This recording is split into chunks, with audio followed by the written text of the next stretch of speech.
오늘 이 자리에 오신 여러분들, 정말 대단하신 분들입니다. 오늘뿐만 아니라 고난주간 기도에 참여하신 여러분들을 정말 대단하신 분들입니다. 사실은 오늘이 어떤 날이냐, 예수 그리스도가 십자가에 죽으신, 이 가톨릭 용어를 빌리자면 성금요일이라고 할 수 있습니다. 예수님이 십자가에 죽으신 날. 왜 예수님께서 죽으셨습니까?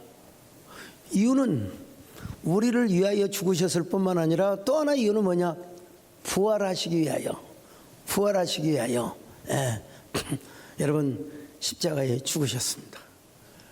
죽으셨지만 우리 예수님은 부활을 하시기 위하여, 그리고 실제로 부활을 하셨다는 사실입니다.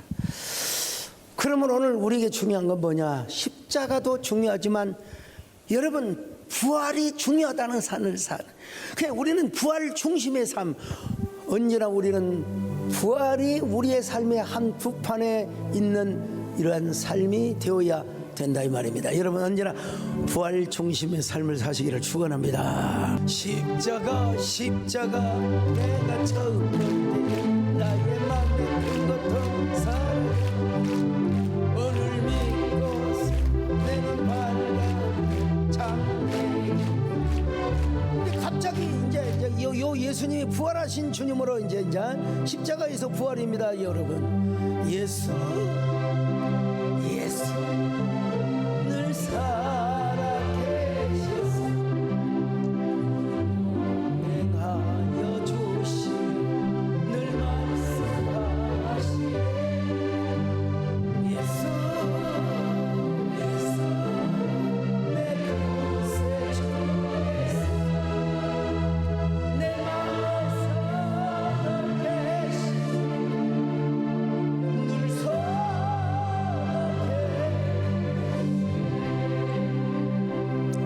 늘 사도 바울은 유난히도 데살로니가 교회에 대해서 관심이 많았습니다. 다른 교회들은 문제점이 많았지만 데살로니가 교회는 아주 견고하고 건강하게 잘 세워져 가고 있었습니다. 믿음의 역사가 많았고 또 사랑의 수고가 있었으며 소망의 인내가 많았던 그런 교회입니다. 자, 데살로니가전서 1장 3절로 4절을 보실까요? 시작. 너희의 믿음의 역사와 사랑의 수고와 우리 주 예수 그리스도에 대한 소망의 인내를 우리 하나님 아버지 앞에서 끊임없이 기억함이니 하나님의 사랑하심을 받은 형제들아, 너희를 택하심을 아노라. 자, 여러분, 성도들끼리 서로 섬기고 또 서로 사랑하며 위로하였습니다. 뭐 이 판이 저 판이 파가 없었어요. 뭐 이념 간의 갈등이라든지 세대 간의 갈등 이런 것도 없었어요. 그래서 여러 면에서 주님을 본받을 뿐만 아니라 마게도냐의 아가야죠. 아가야. 그래서 그 지역의 모든 사람들에게 본이 되었습니다. 여러분, 요즘 말로 하면 교회 소문, 이미지가 좋게 나 있다는 거죠. 자, 6절로 8절을 보십니다. 시작. 또 너희는 많은 환난 가운데서 성령의 기쁨으로 말씀을 받아 우리와 주를 본받은 자가 되었으니, 그러므로 너희가 마게도냐와 아가야에 있는 모든 믿는 자의 본이 되었느니라. 주의 말씀이 너희에게로부터 마게도냐와 아가야에만 들릴 뿐 아니라 하나님을 향하는 너희 믿음의 소문이 각처에 퍼졌으므로 우리는 아무 말도 할 것이 없노라. 여러분, 이렇게 훌륭한 게 있어요. 사랑과 수고와 섬김이 가득했던 교회요. 근데 이 교회가 하나 부족한 점이 딱 하나 있었어요. 사도 바울이 지적한 하나의 그 뭐라고 할까, 워딩이라고 하는 단어가 있는데 그게 바로 뭐냐면 부활이었어요. 부활. 자, 부활. 이 부활이야말로 절망에서 소망으로 이끄는 가장 변혁적 메시지라. 자, 데살로니가 전서 4장 13절을 보십니다. 시작. 형제들아, 자는 자들에 관하여는 너희가 알지 못함을 우리가 원하지 아니하노니 이는 소망 없는 다른 이와 같이 슬퍼하지 않게 하려 함이라. 참 얼마나 멋진 표현입니까? 죽은 자들을 죽은 자라고 안 해요. 자는 자, 잠자는 자라고 말씀하고 있습니다. 물론 이 표현은 예수님께서 먼저 하셨습니다. 나사로가 죽었을 때 나사로가 죽은 것이 아니라 잠을 자고 있다. 요한복음 11장 11절입니다. 시작. 이 말씀을 하신 후에 또 이르시되 우리 친구 나사로가 잠들었도다. 그러나 내가 깨우러 가노라. 얼마나 멋있어요.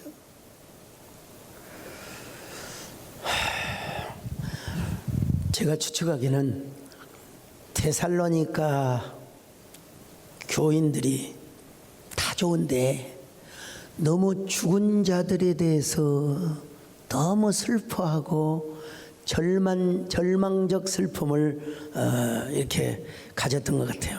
예. 절망적 슬픔. 이 세상에는 두 종류의 사람이 있죠. 첫째는 죽음 후에 부활의 소망에 있는 사람. 여러분들아, 이런 부활의 소망이 있은 줄로 믿습니다. 근데 두 번째는 없어요. 없을 못자. 부활의 소망을 가진 사람은 언제나 행복하게 살고 죽을 때도 부활의 소망을 가지고 죽습니다. 그러나 부활 소망이 없는 사람들은 어떻게 죽습니까? 다 절망하며 죽습니다. 허무하게 죽습니다. 근데 여러분, 우리 예수님도 그렇고 사도 바울도 그렇고 죽은 자를 뭐라고 표현하느냐? 잠자는 자라. 얼마나 시적이고 얼마나 은유적 상징으로 표현을 했습니까? 전 이 말씀이 굉장히 위로가 되는데요. 제가 아까 조금 전까지만 해도 4월 23일에 나갈 그 영상, 이거 수정해라, 이거 해라. 예? 여러분, 그래도 여의도 순복음교회에서 하기 때문에 그래도 그 교회를 좀 드러내줘야 되지 않겠습니까? 예? 그래서 다시 좀 수정해 오라고 보고 지금 열심히 고치고 있을 텐데요. 예. 사실 이 빛의 연대기만 끝나면 제 마음은 저 밀라노, 코모 가보진 않았어요.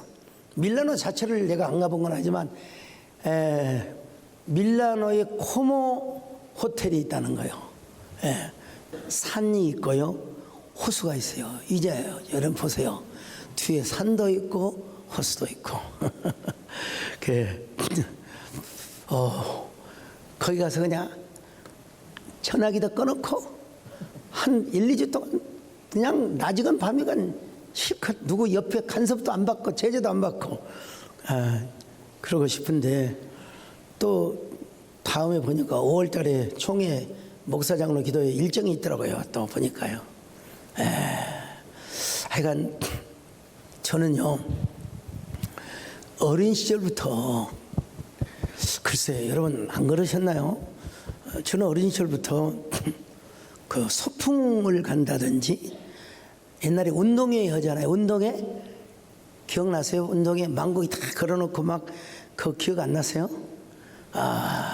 그때 무슨 다들 우리 세대는 여러분 다우다 빤스리고 다 갔습니다. 힘들지 않죠. 근데 운동회를 하고 소풍을 가고 그러면은 너무 설레어가지고 가슴이 설레어서 아침에 일어나도 그 푸른 공기가 너무나 가슴을 상쾌하게 한 거예요. 근데 젊은 시절도 주일이 되면 얼마나 그 가슴이 설렌 줄 알아. 내가 분명히 전도하러 갔어. 내가 분명히 그 사람이 온다고 약속을 했는데 올까 안 올까 그냥 하나님께 맡기면 얼마나 좋습니까? 주님께 맡겨, 주님께 맡겨. 맡기면 좋은데 올까 안 올까 그러다가 뭐 조금 뭐 새우잠을 자다가 주일 예배를 드리고 밤 예배까지 드려도 너끈히 견딜 수 있었어요. 사실은요. 예. 옛날에는 여러분 가락동에서 옛날에는 특별 새벽 기도를 40일을 했습니다. 40일. 예. 저는 아예 교회 강단에서 이부자리 펴놓고 기도하다가 잤죠. 근데 저만 자면 좋을 텐데 정원사님을 비롯해서 몇 사람들이 꼭 거기 와서 같이 기도를 하니까 제가 잠을 쉽게 잘 수가 있나요? 아무튼 간에 꼭 같이 기도를 해요. 예, 정원사님 부대가 있거든요. 지금 뭐 돌아가신 민경순 뭐 그다음에 또 저 우리 오순정 이런 분들 맡았던 와서 같이 기도를 하시는 거예요. 제가 언제부터 좀 더 불면의 강도가 좀 심했느냐 하면은 코로나 시기입니다. 코로나 시기. 사실 저도 처음에는 예배를 드렸죠. 근데 이게 아니다는 정부에서도 이거 한 몇 주면 끝날 거라고 얘기를 해서 에이 그러면 우리는 그냥 뭐 드려버리자 했는데 보니까 아니에요. 이게 아니에요. 세상에 우리 세대교회도요 코로나가 시작되는데 예배 드린다고 해도 한 70% 나오더라고요. 다 안 나오더라고요. 그리고 나중에는 한 60% 되더라고요. 예. 야, 그래서 다시 한번 쫙 나름대로 이렇게 살펴보고 한국교회 지도부에 제가 이런 제안을 했습니다. 우리가 정부의 간섭을 받지 않고 우리가 자율 방역을 하자. 손소독하고 마스크하고 그리고 한 사람당 거리를 한 2m 이상 뛰고 그러면 한 20% 25% 되겠죠. 그러다가도 확진자가 나오면 자진 1, 2주 폐쇄를 하자. 이렇게 사실을 했으면 참 좋았죠. 근데 내가 그때의 총회장이 되고 항의정도 변경했다면 난 그렇게 선언문을 내고 그렇게 했을 거예요. 사실은요. 근데 여러분 교단끼리 임원회 해가지고 다 결의해서 그렇게 할 수 있거든요. 사실은요. 근데 아니나 다를까 어느 교회에서 막 신유은사를 받았다고 하는 분이 여러분 이런 게 기사에 나오면 안 돼요. 사실 소금물로 콧구녕에 쑤시고 소금물로 뿌려주고 그 사람들이 다 감염이 돼버린 거예요. 참, 참. 또 어떤 교회는 마스크를 쓰고 해야죠. 당시에 마스크를 벗고 막 방언 기도를 받자고 막 그냥 통성 기도를 하고 그러다가 거의 200명이 넘게 확진자가 나와버린 거예요. 내가 어느 교회라고는 안 했습니다만은 또 어떤 경우는 광화문에서 그냥 막 집회를 하다가 그냥 수백 명이 또 나오게 되고요. 그러면서 이제 교회가 정부로부터 이제 집합 금지 명령이 내려졌습니다. 교회 크기와는 상관없이 이건 정말 잘못된 겁니다. 이건 정말 실수한 거예요. 내가 총리한테도 내가 항의를 하고 그랬는데 뭐 여러분 사실은 우리나라 총리도 책임 총리가 좀 돼야 됩니다. 사실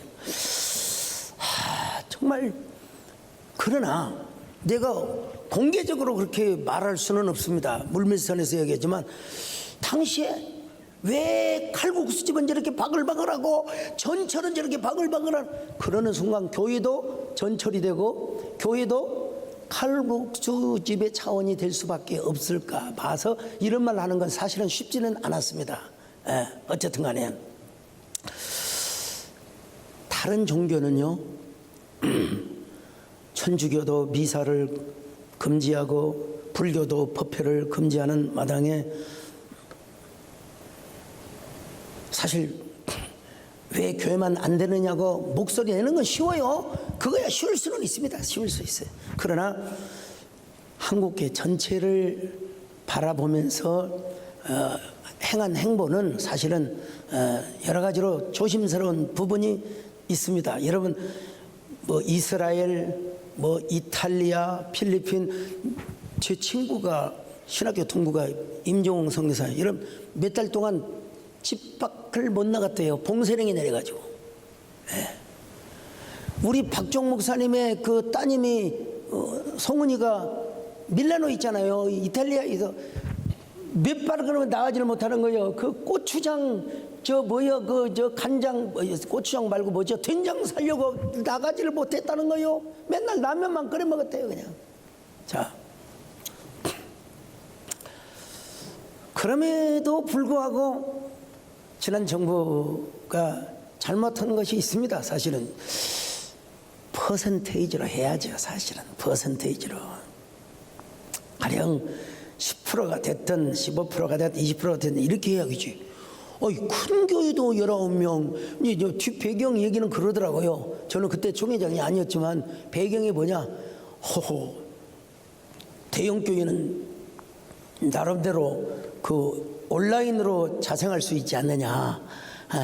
내가 직접 타협선에서 선 건 아니지만 어떤 의미에서 한국교회가 처음에 자율방역을 나갔으면 참 좋았는데 우리가 예측을 못했던 거죠. 그럼에도 불구하고 여러분 그거는 제가 볼 때 정부가 잘못한 겁니다. 아니 여러분 우리 교회도 서장로에 맞는 자리에 송재혁 장로님 앉고 이런 식으로 가면 돼요. 얼마든지 여러분 그러면 도대체 전철에서 옮기는 건 어떻게 여러분 말을 할 수 있겠습니까? 그래서 제가 총회장이 되자마자 이건 아닙니다. 이거 예배 회복해야 됩니다. 아이고 세상에. 우리 교회도 말이 19명이지 뭐 당시 시장님도 그렇고 도지사님도 그렇고 다 협조해줘서 그냥 여기도 앉고 2층에도 앉고 3층에도 앉고 뭐 교육관도 앉고 다 의견했습니다만은 그리고 7부 예배를 나눠드렸으니까 적어도 현장에 온 사람은 1000명 가까이 될 거예요. 아마 700명 800명 될 거예요. 근데 우리 교회가 잘하는 건 뭐냐면 절대로 코로나 기간에 밥을 안 줬다는 겁니다. 여러분 식사를 제공하지 않았다는 겁니다. 제가 가장 억울한 때가 언제인 줄 아십니까? 총회장이 되어서 이제 성탄절 예배 때부터 이제 예배의 문을 열도록 다 여러분 약속이 되었습니다. 문화체육부 그다음에 뭐 여러분 참 이름을 대서 죄송하기도 하면 뭐 객관적인 건 정석인 총리님 할 것 없이 사실 이해가 됐는데 느닷없이 어떻게 그냥 확진자들이 교회에서 짜고 치고 나온 것처럼. 근데 여러분 그렇게 나오면은 다 이제 조사가 들어가지 않습니까? 보니까 주일날 그냥 예배만 드리고 가지.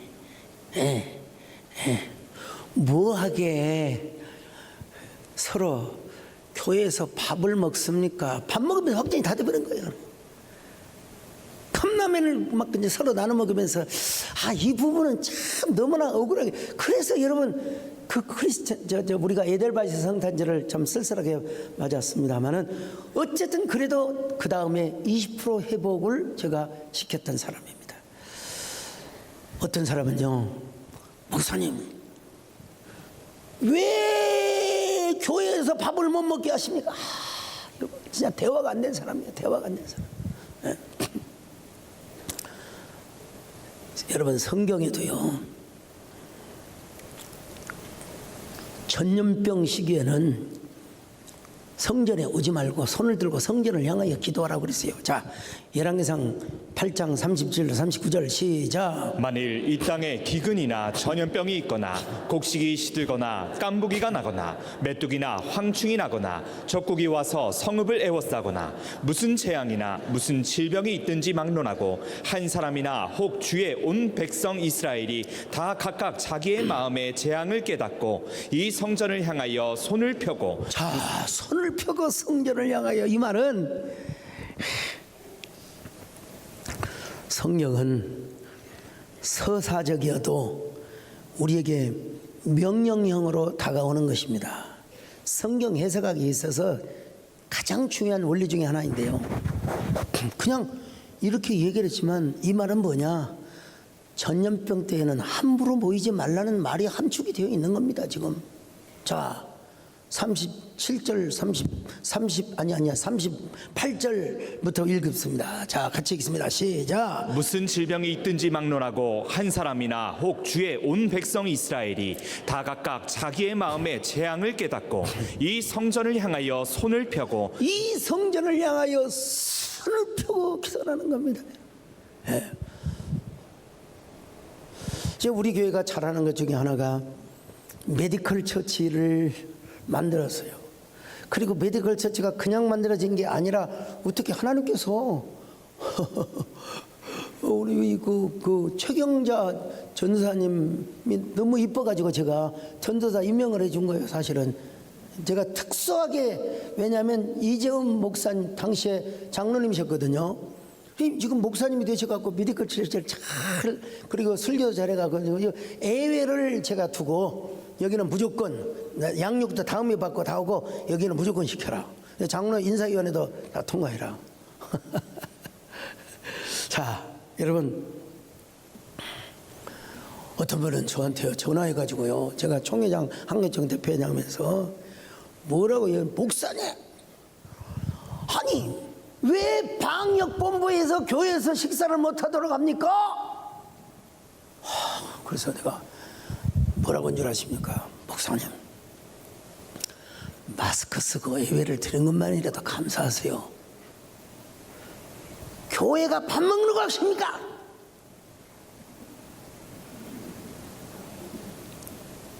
그렇게 하려다가 제가 이렇게 얘기했어요. 목사님, 마스크를 쓰고 예배를 드릴 때 코로나에 전염될 확률은 2% 3%밖에 안 되지만 서로 함께 밥을 먹고 침 튀기고 기침을 하고 서로 함께, 또 무슨 어떤 교회는 아이고, 예배 후에 뭐 그런 문화가 있어요. 허깅하다가 허깅이 뭔 말인 줄 아세요? 참, 허깅하다가 세상에 이분은 얼마나 극단적이신 분이냐면요, 제가 주일 새벽에 그 결석이 왔잖아요. 결석이 와가지고 분당 서울대병원에 계시는 우리 집사님한테 얘기했더니, 목사님, 우리 병원에 와도요, 목사님 고통만 당합니다. 대학병원이 그렇습니다. 그럼 제가 빨리 알아봐드리겠습니다. 그래가지고 어디 저쪽에 판교 어디 돌만 깨는 전문 병원이 있더라고요. 24시간. 대학병원에 가면 그냥 그 모든 MRI 촬영 뭐 쓸데없는 거 다 한다는 거예요. 일단 이 돌부터 확인하고 이걸 깨야 된다는 겁니다. 그래서 돌을 깨고 있어요. 이제 딱 조준해가지고 팡.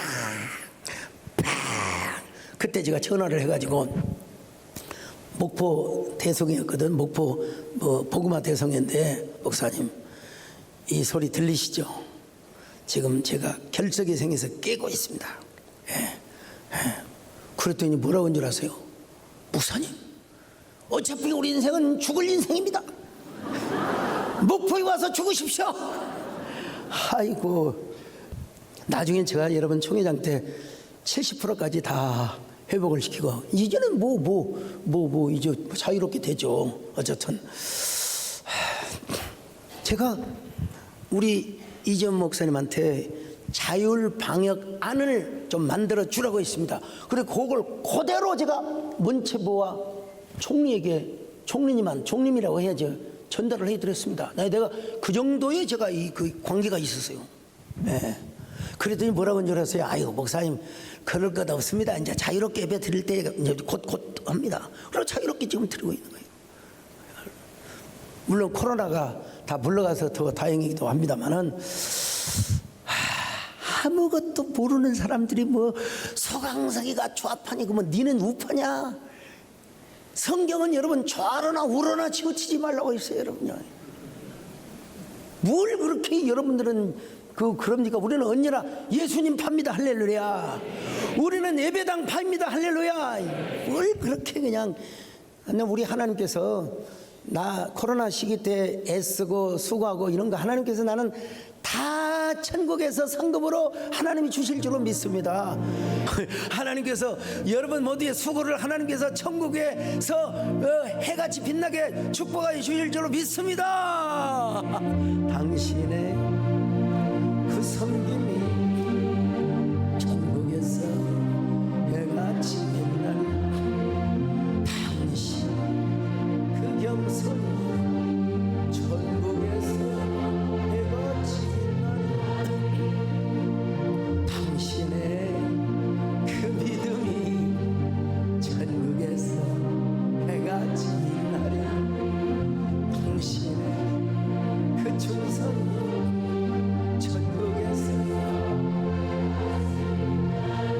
자, 오늘 본문으로 돌아와서 잠잔단 말이 얼마나 매혹적인가 이 얘기에다가 주고 왔습니다만은, 이건 누가 잠을 자느냐? 영혼이 잠드는 건 아닙니다. 영혼은 주님 앞에 가서 천국에서 정말로 뭐랄까 액티브한 삶을 살아가죠. 근데 우리 육신이 잠들어 있는 거예요. 여러분, 육신이 잠들어 있는 거예요. 천국에서는 여러분, 우리가 죽는 그 순간부터 우리의 영혼은 천국에서 해와 같이, 물론 등급이 다를 수 있어요. 예수를 겨우 그냥 턱걸이로 믿다가 이제 가신 분들은 이제 희미한 별빛과 같은 영광이 있겠죠.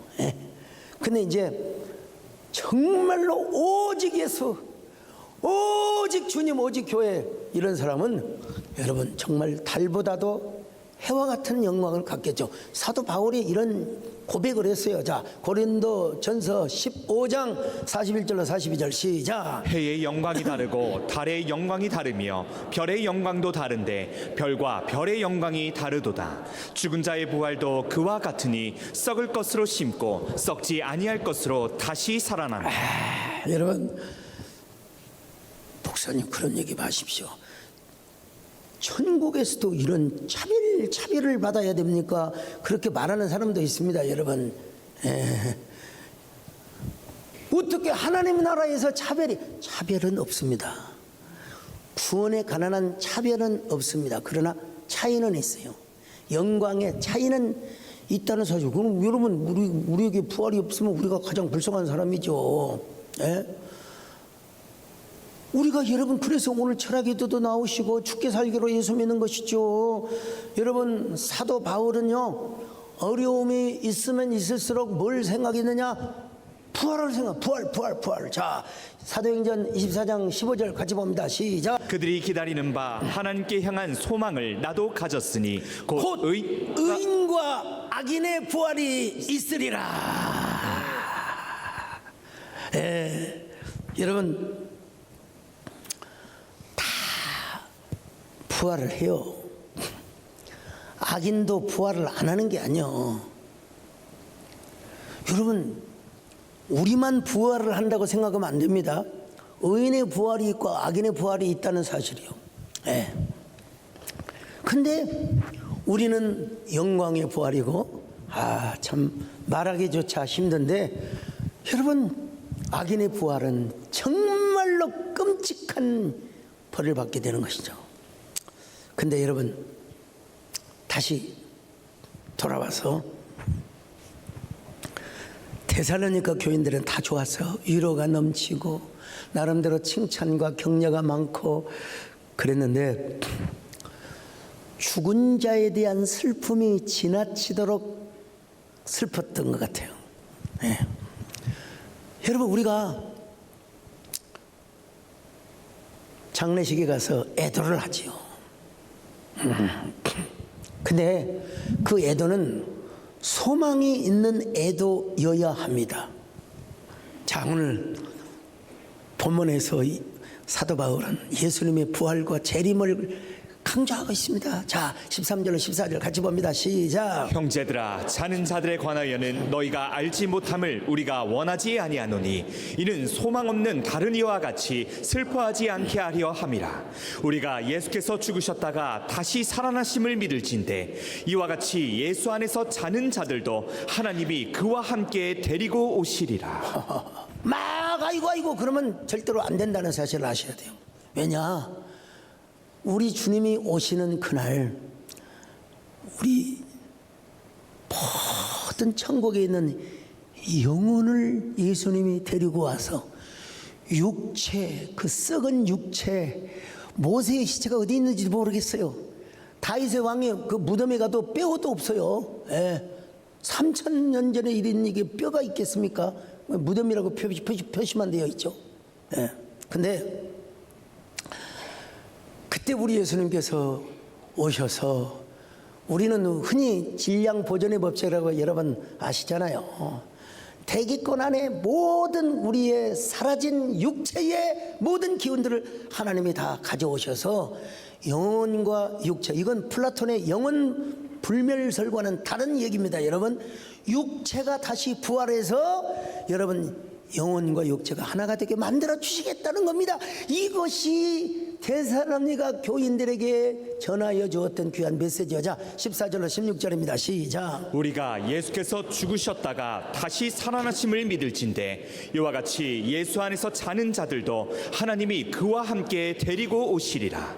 우리가 주의 말씀으로 너희에게 이것을 말하노니 주께서 강림하실 때까지 우리 살아남아 있는 자도 자는 자보다 결코 앞서지 못하리라.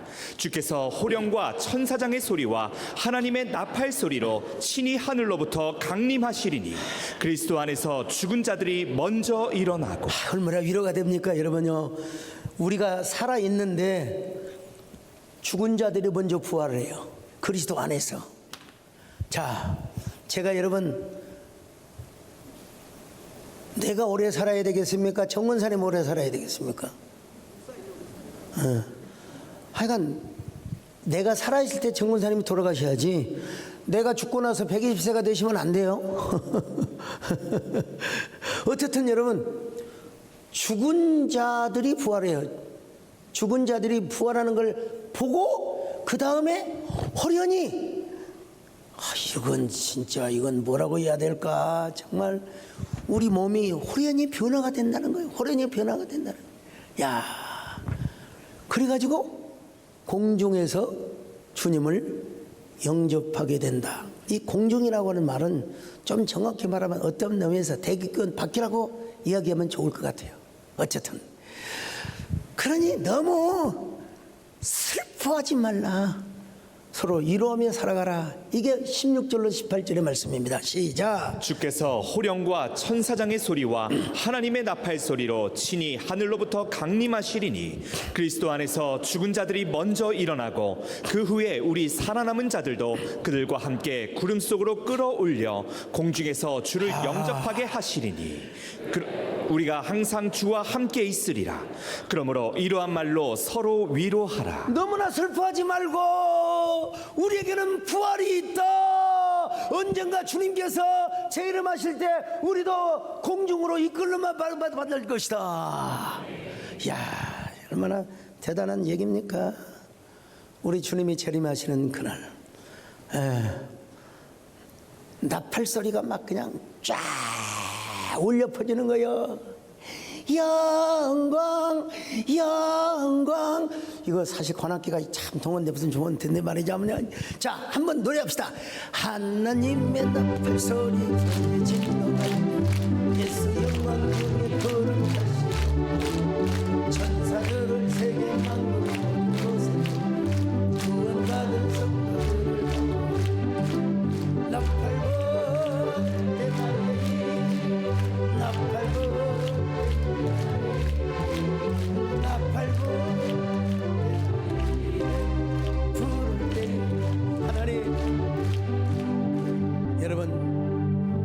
그러니까 우리는 너무 죽는 것을 두려워해서도 안 돼요. 예. 그렇다고 죽음을 또 애천할 필요는 없지만요. 예. 죽음을 애천한 나머지 자살 행위를 하면은 절대로 안 됩니다. 예. 그렇지만 또 중세에서는 그렇게 가르쳐줘요. 자살하면 지옥 간다. 그걸 지옥 간다고 규정해서는 안 됩니다. 그거 사람이 만든 그 카테고리예요. 그렇다고 내가 자살을 하라 그런 말은 전혀 아닙니다, 여러분. 그러니까 너무 우리가 절대로 여러분은 자살하지 마시기를 바랍니다. 그건 하나님 기뻐하지 않아요. 분명히 하나님 봐서 책망을 받아요. 예. 그렇지만 우리가 만든 그런 카테고리 안에서 모든 여러분 목회를 하다 보니까 페라벨 장례식을 제가 다 경험했지 않았겠습니까? 네. 저는 그래서 목회적인 여러 가지 케어가 필요하다고 생각했고, 물론 가론 유다처럼 예수님을 배신하고 곤두박질하면 그건 100% 지옥 갑니다. 100% 지옥. 그렇지 않지만 여러 가지 이유가 있을 수가 있어요. 특별히 정신적인 질환 같은 경우. 이런 경우는 어떻게 지옥 갔다고 말하고 할 수는 없는 것이죠. 자, 어쨌든 한 4년 됐나요? 4년, 5년 돼요. 우리 정권사님 폐암 선고를 받으셨어요. PCT를 찍어보니까 이건 거의 95% 100%가 폐암이에요. 그래도 우리 정권사님은 아이고 어쩌실라요? 그러더니 아이고 나는 감사만 하네. 그냥 감사하네. 막 죽어도 천국 살아도 하나님 감사하네. 그래서 아니 누구 앞에서 조롱하는 거예요 지금. 하나님 앞에 기도해야지 무슨 맨날 감사하다고 막 하냐고. 근데 저도 좀 냉정하려고 했는데 저희 집사람이 막 전화를 해가지고 운전을 하다가 멈추고 펑펑 울어요. 우리 엄마 불쌍하다고. 아니 여러분 저희 집사람이 피도 눈물도 없는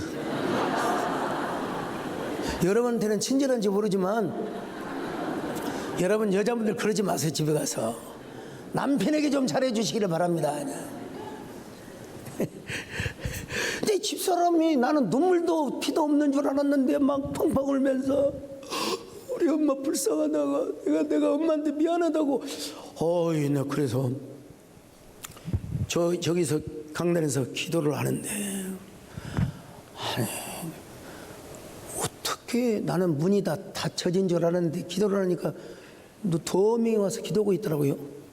에?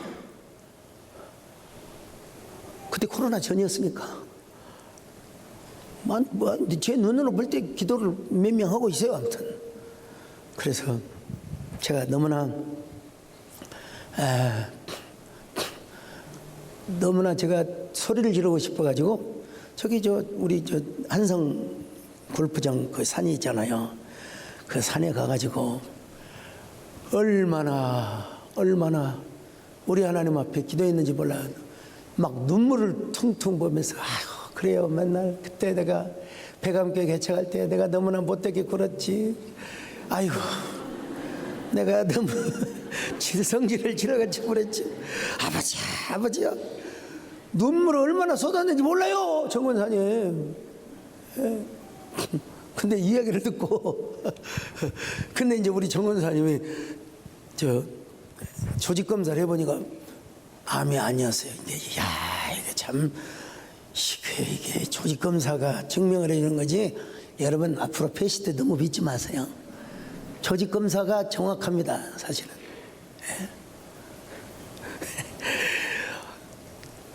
조직검사를 해보니까 전혀 아니에요. 그래서 괜히 눈물을 뺐잖아요. 이 이야기를 듣고 우리 선광현 목사님이 뭐라고 한 줄 아세요? 혹시 목사님 진짜로 암이 했는데 목사님 왜 눈물을 받으시고 그 사이에 고쳐주신 것 아닐까요? 어쩌면 그렇게 선하신 분인지 몰라요. 선광현 말도 이뻐요. 이게 구약어 말하면 토부 선하신 선광현, 또 신약으로 하면 칼로스 좋다 선하다 이 말이거든요. 말도 그렇게 이쁘게 하는지 모르겠어요. 그럴 가능성은 제가 볼 때는 거의 없고, 오진이나 내지는 그 패시티가 나중에 보여주시더라고. 그 부원장님이 딱 보여주시더라고요. 패시티에 이렇게 이 소위 말하면 옛날에는 이제 체스트 피해죠. 그런데 이 가슴 사진을 쭉 보니까 붉은 점들이 있어요. 그건 거의 100% 암이라는 거예요. 근데 조직 검사해 보니까 아니더라는 거예요. 아니면 더 감사하죠. 어쨌든 틀리고 맞고가 중요한 게 아니라. 자, 어쨌든 우리 정권사님이가 그렇다고 합시다. 여러분, 우리 모두가 예수를 믿는다면, 예수님을 믿는다면 우리는 반드시 부활의 소망을 가져야 합니다. 만약에 부활이 없다면 저는 여러분, 자, 부활이 없는 사람, 우리가 제일 불쌍한 사람이야. 같이 읽습니다. 고린도전서 15장 19절 시작. 만일 그리스도 안에서 우리가 바라는 것이 다만 이 세상의 삶뿐이면 모든 사람 가운데 우리가 더욱 불쌍한 자이리라. 여러분들이 불쌍할 뿐만 아니라 만약에 부활이 없다면 저는 고등 사기꾼입니다. 여러분들이 저한테 이제 저를 고발해도 돼요. 뭐 우리 목사님이 사기꾼이었다고. 근데 누가 고발하겠어요?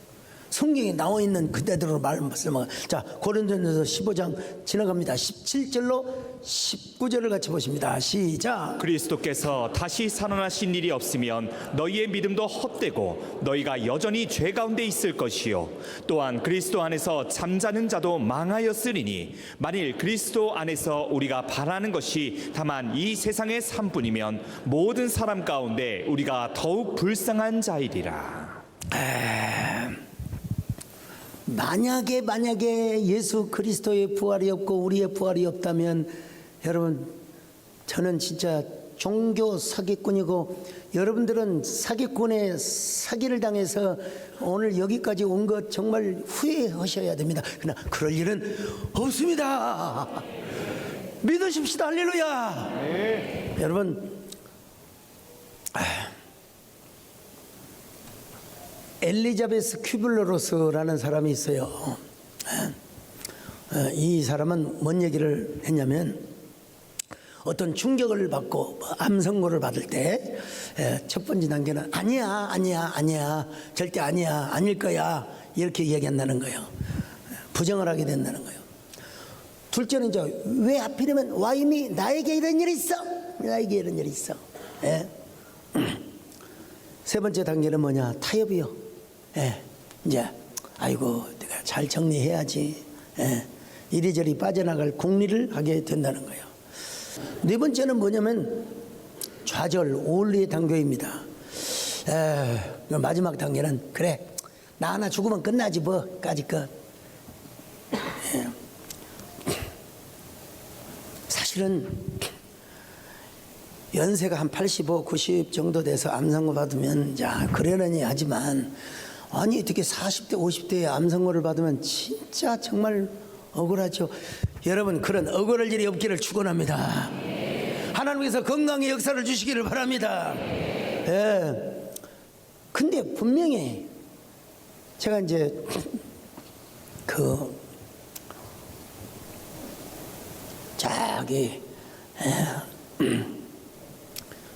공원 묘지를 이제 가서 보면은 특별히 그 광주에 가면 효천 장로님 아세요? 거기 기독교 공원 아시죠? 야, 나 그거 보면서 참 그 어른이 죽은 것이 아니라 어린아이가 죽었어요. 그 묘비명에 사랑하는 아들아 부활 때 만나자꾸나. 이야, 참 그 한마디가요 얼마나 참 뭉클한지 알 수가 없어요. 우리 교회도 지금 어떻게 좀 매장지든지 납볼 당이든지 하여간 마련하기는 하려고 하는데 그것도 기도해 주시기를 바랍니다. 우리 배장용 장로님이 잘 돼야 됩니다, 여러분. 예, 그것도 배장로님이 풀리면 또 우리 교회도 또 이렇게 소목장 시설이 잘 될 수 있으니까 기도해 주시길 바랍니다만은 저희 교회 어느 권사님이 계셨어요. 10년 동안 암 투병을 해서 이겼어요. 10년 동안 난소암으로 시작을 해서 결국은 이제 가시긴 가셨습니다만은 10년 동안 이재원 목사님 항암한 대단한 일이죠. 그리고 닥스 옷도 팔면서 내가 거기 가서 옷 좀 팔아주라고 내가 했는데 또 이상한 놈은 소문. 하여간 여러분 우리 교회 충만한 교회도 그러는데 이 세상에 가짜 뉴스가 얼마나 많겠습니까? 근데 그 권사님이 이제 호스피스에서 죽음을 기다리고 있는데 제가 갈 수도 있지만 그냥 전화를. 근데 그분이 10년을 어떻게 버텼냐면요, 꼭 항암할 때마다 헌신을 하셨어요. 그리고 고비고비를 넘기시더라고요. 마지막으로 한 번 더 하실래요? 하다가 그 말을 못했는데 그분이 마음이 너무 편안하대요. 그리고